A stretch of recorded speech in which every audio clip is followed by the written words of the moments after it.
welcome to lovely Las Vegas for Cups of Soups with myself, Greg Oops Peterson, now part of the VSiN family of podcasts. We've got an excellent podcast for you, as we're going to be joined in a few minutes by one of our good friends, Rob Donaldson, who does such great work with the show/podcast, Rob's Best Bets.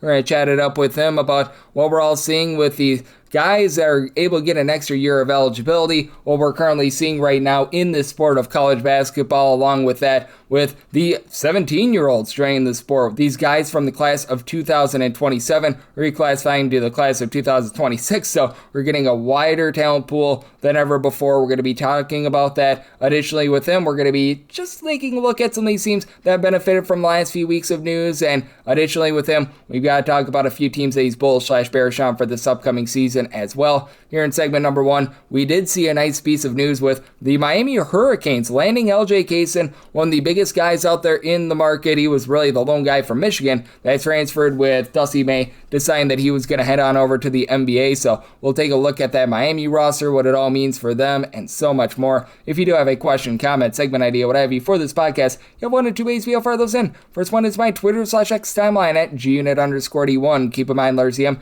name does not matter, so as per usual, please do send these into the timeline. And the other way is find an Apple Podcast review. If you rate this podcast 5 stars, it's very much appreciated. From there, you're able to fire in whatever you'd like to hear on this podcast via that 5-star review, and I very much do beg with you, do plead with you, please do send in these Twitter/X questions, because it allows me to know what you want to all hear for this off season to get you set for what I hope to be the greatest college basketball season of all time, and it helps the time pass a little bit faster as well. Now, we have been having no shortage of news here over the last few weeks, so that's been helpful. I do think that might slow down just a little bit more here, but certainly it has been a lot of fun to be taking a look at these guys that might be getting some eligibility, these rosters that somehow, some way, they were able to get packed here in the last few weeks. They were able to land a lot of new pieces that they didn't think were going to be available, so we've got a lot to be able to dive in on there. And LJ Cason, let's dive in on him. He decides that he is going to be heading on over to Miami, and this is a Miami team that really did a nice job under Jay Lucas last season. I was very impressed by them. They do return Sheldon Henderson from a season ago, a nice little bit of a 6'6" combo player. They were a little bit hit or miss from three-point range, and they addressed that with bringing in Deshaun Good, who over at Robert Morris last year shot well above 40% from three. Nice 6'8",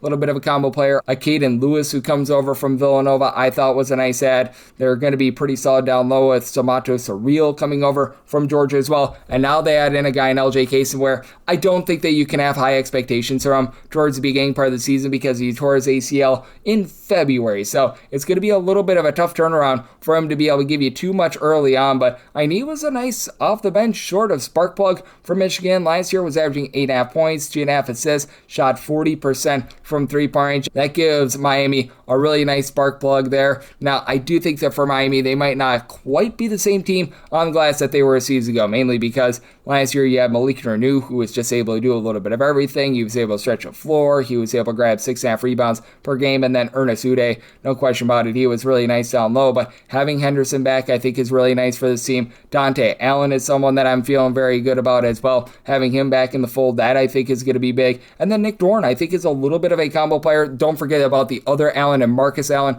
who was limited to 8 games last season, and out there in an ACC where I think that's very clear. Duke is that number 1 team out there. Louisville, I expect them to be a very clear number 2.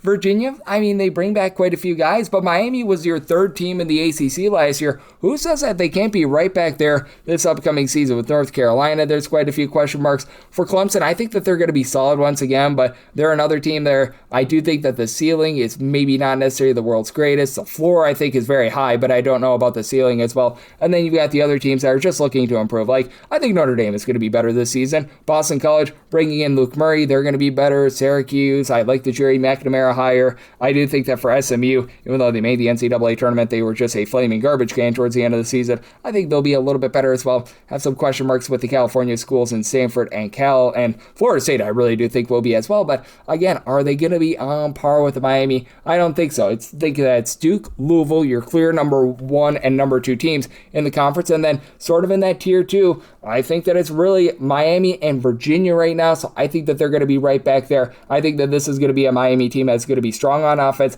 Again, might take a little bit of a step back down low, but really like this pickup for them. And I always love picking this man up on the podcast, our good friend Rob Donaldson. We'll chat with him on the flip side right here on Coast to Coast Hoops with myself, Greg Peterson, not a part of the Decent Family Podcast. Side edge this college basketball season? Well, VSiN experts use CBB Analytics, the most comprehensive college basketball analytics platform in the world. See injury impact, on and off data, clutch time performance metrics, first versus second half splits, and so much more. Utilize the promo code of VSiN, that is VSIN, to get $30 off and find your betting edge over at cbbanalytics.com. That is cbbanalytics, all one word.com. For anyone that is new to VSiN, well, I wish you a friendly hello. This is an attention to anyone that is new to VSiN because you're able to get some free stuff with our daily newsletter. It's a great way to catch up on everything that's happening in the sports betting world. It's delivered straight to your inbox every single morning. VSiN's newsletter offers picks, data, strategies for the day's betting menu, and so much more. Sign up for free today over at VSiN.com/newsletter. That's VSIN.com/newsletter, and start receiving your free newsletter tomorrow morning. That is VSIN.com/newsletter. Stay ahead of the game and bet smarter with VSiN. We're back here in lovely Las Vegas for Coast to Coast Hoops with myself, Greg Peterson, now part of the VSiN family of podcasts. It's always great to be joined by this man, as we've got Rob Donaldson aboard. He does such great work with the show/podcast, Rob's Best Bets, over on youtube.com/Rob Donaldson. He's also doing such an incredible job taking a look at the game of baseball this time of year. All 12 months out of the year, he's locked in on college basketball and so much more. Follow him on the old Twitter/X at RobDFB altogether. And Rob, it's always a pleasure, my friend. Thank you so much. Yeah, thank you for having me on, Greg. And we were just kind of like, talking about it off air, but this is usually one of those times of the year where after the transfer portal settles, after the NBA draft decisions, it's kind of a dead period of, hey, maybe we get some summer camp stuff of, some young players maybe bursting onto the scene. But holy cow, did we get hit with a major just rule change, lawsuits out the wazoo, just everything to speak of. So we do have a lot of substance here in July. And how do we take a look at these fifth-year guys that are trying to make a comeback right now? Because it is wild, it is crazy, and all of a sudden, we might get a second wave in the transfer portal here in late July, early August. And honestly, it's like, and moving forward too, obviously the ramifications are big. But yeah, during this kind of window of now the players have the ability potentially to get grandfathered into the system. Lawsuits are already happening based on kind of the age, quote unquote, requirements that the NCAA was levying against this rule change as well. And so it's going to be a whole what show over the next couple months here. And ultimately, I think it's going to lead to just the same thing it's already been leading to in past years when the NCAA has tried to make these types of rule changes. A lot of pushback from the universities, a lot of pushback from the players. You're going to see some of these players that are kind of more higher regarded really just go into a program thinking they're going to play, and that's going to be the assumption. We'll see what holds up and what doesn't, what power the NCAA even has at this point. But at the very least, it's going to be a totally different outlook, and some players are going to have to jump ship just inherently because of the new guys potentially coming in as well. Yep, it is going to be so fascinating to be taking a look at that. And I do think that there were some clear winners from what we saw over the last few weeks. Now, we'll see what happens in California. We'll touch upon that in a minute. But I thought that Xavier and Cincinnati were the clear winners because Philip Borovicinen, he was the top rebounder for Xavier last year. He apparently was still on campus because he was on the team last year. He was trying to get that fifth year of eligibility. He got, and then MJ Collins, he's going to be following Jared Calhoun on over from Utah State. He got eligibility as well. And those are two teams right there that I thought that they were going to be solid for this upcoming year. For Cincinnati, I thought that they might miss the NCAA tournament. I now think that they are definitely a tournament team with that ruling. Yeah, I mean, inherently, I always kind of thought that Cincinnati or any team that's kind of taking on a major coaching change, that first year bump, that first year intrigue, that first year donor base that gets attracted to a new head coach is always going to be real. I mean, we even saw that with like Miami last season, for example, really kind of burst onto the scene.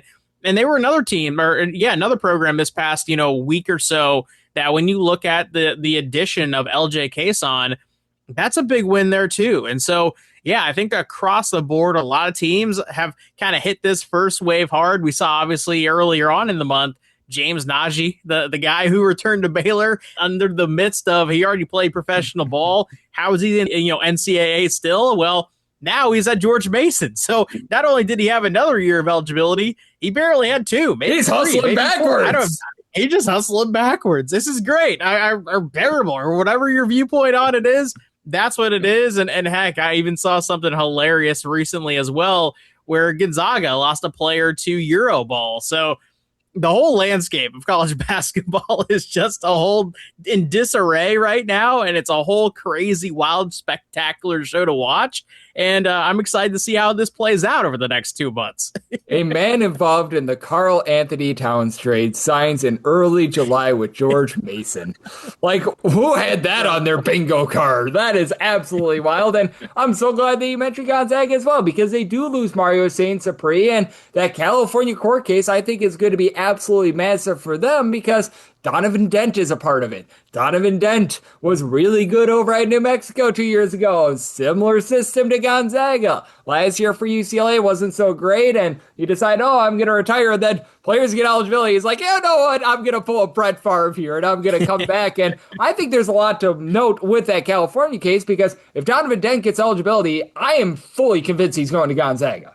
Right there. I'm right there with you because of just how last season went for Donovan Dent. Obviously injury riddled, which definitely plays a factor. But hey, Gonzaga too. In the sport of basketball, exactly right. And now with that opening at a major prestigious university who is now entering the Pac-12 or Pac-10 or whatever you want to call it, all of a sudden there is some real incentive to go play at a program like a Gonzaga, because technically speaking, they're on the cusp of being in part of a power conference. So I think that major ruling out in California is going to be a test case for a lot of what we see happen next.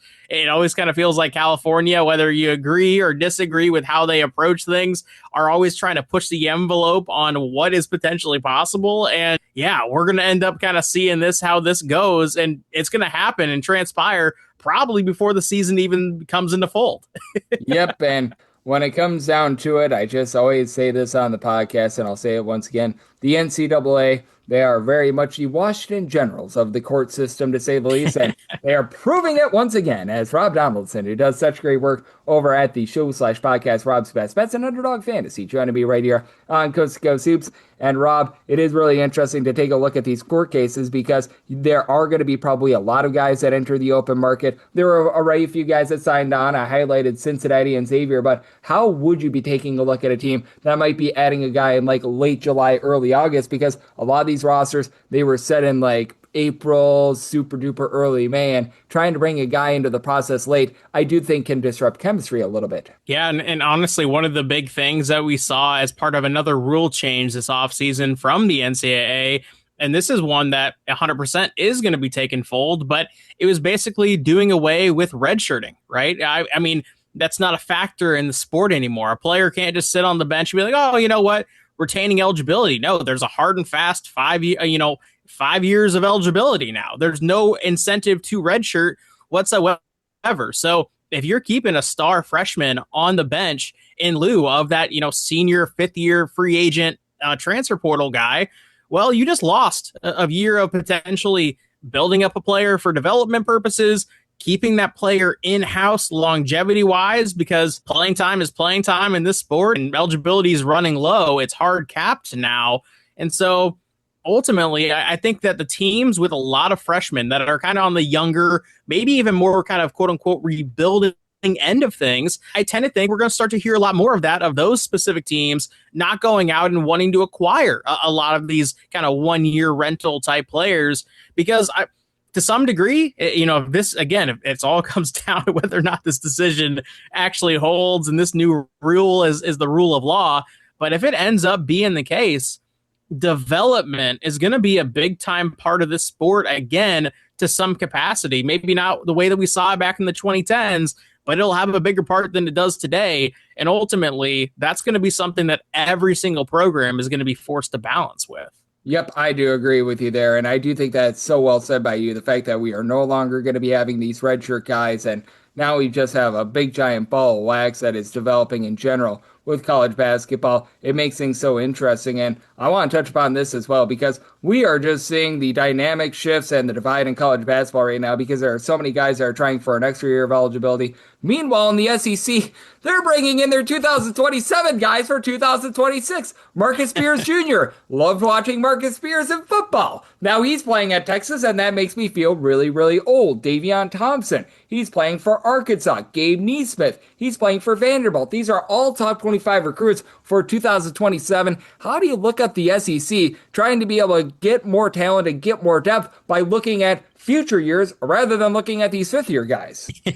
Yeah, the other kind of part of this, right? And there's a million different little intricacies. And this one, to me, in terms of my brain and what I've taken in so far, hasn't, I think, been the most well retained. But there's basically a hard and fast rule that at age 19, it's a 5-year window, not necessarily 5 years of college, but at 19 years old in particular. Well, what if a player does, kind of reclassify? And what we have also seen in past years is a player in high school actually staying down for an extra year and kind of making sure that they're building themselves up for the college game so that they can maximize their earning years in college basketball. Well, that's completely out the window because if it's hard and fast rule based on an age specific kind of threshold now, all of a sudden, I think we're going to start to see the opposite being more and more true where guys are going to start pushing their envelope and getting in the door before age 19.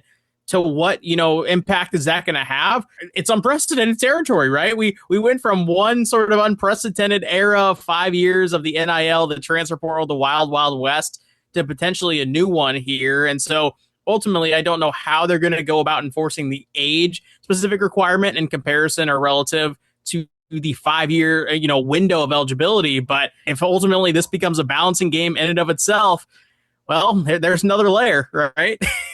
Yep. With the NCAA, it feels like they're playing a big giant game of whose line is it anyway. Everything's made up and the eligibility does not matter. So always a lot of fun there. And I do think that it's going to be really interesting to see what we get out of those SEC teams because Texas getting Marcus Spears Jr., I think that they're going to be a force.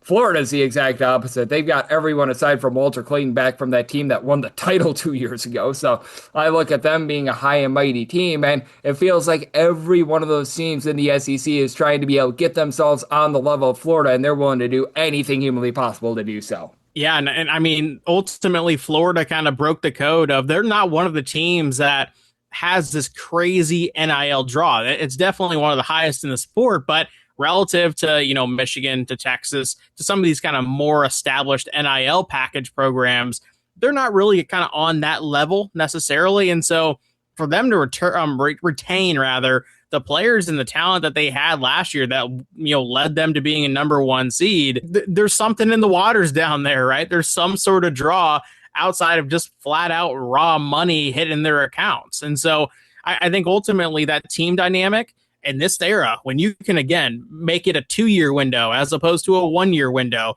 heck, maybe even a 3-year window is basically what we're seeing at Florida right now.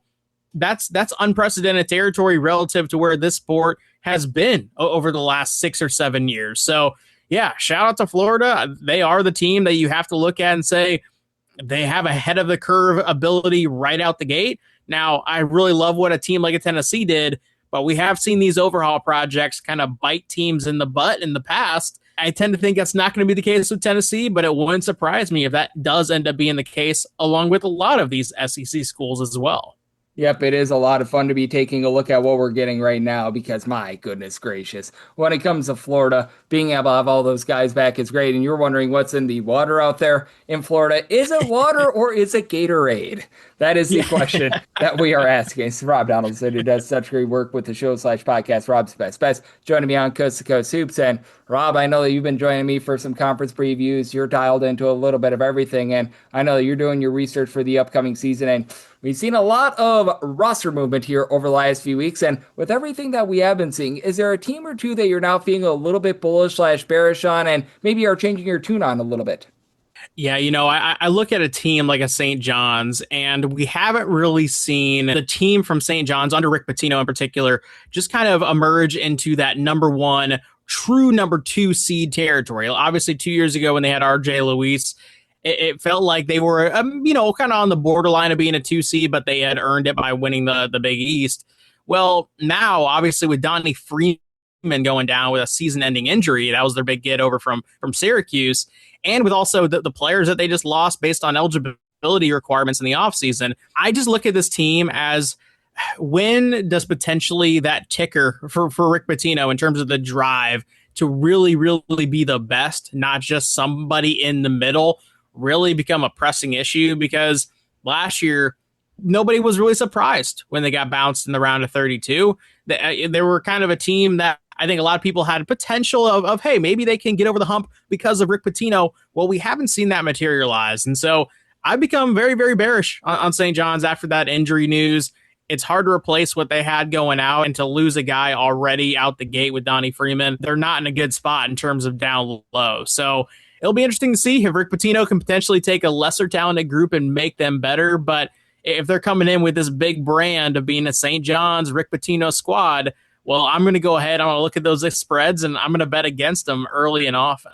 Yep, and it's going to be interesting to see what we get out of St. John's, too, because it's not just St. John's that takes a little bit of a setback. It's so much of the Big East that takes a stride forward as well. We mentioned Xavier being beneficiaries of the court decision. I mean, Providence has had a nice offseason. Marquette has actually entered in the transfer portal, and DePaul is signing guys. Like, when did you think Magoon Glath would be going to DePaul? That's where we're at with that conference, so I'm right there with you, and I know you, my friend Rob, are doing such an amazing job looking at this incredible sport of college basketball, doing a great job on the baseball front, and so much more. So love to give people at home know what's all on tap for you and how people can follow along on social media and other platforms. Well, hey, Greg, we are always kept on our toes with this sport, and that's why we ultimately love it. In season and out, there's always something to talk about. And, for those who want to follow my college basketball bets, once that comes into season, Twitter/X at RobDFB, and also on my YouTube channel, which is just my name, Rob Donaldson. But as always, Greg, I appreciate having me on, man.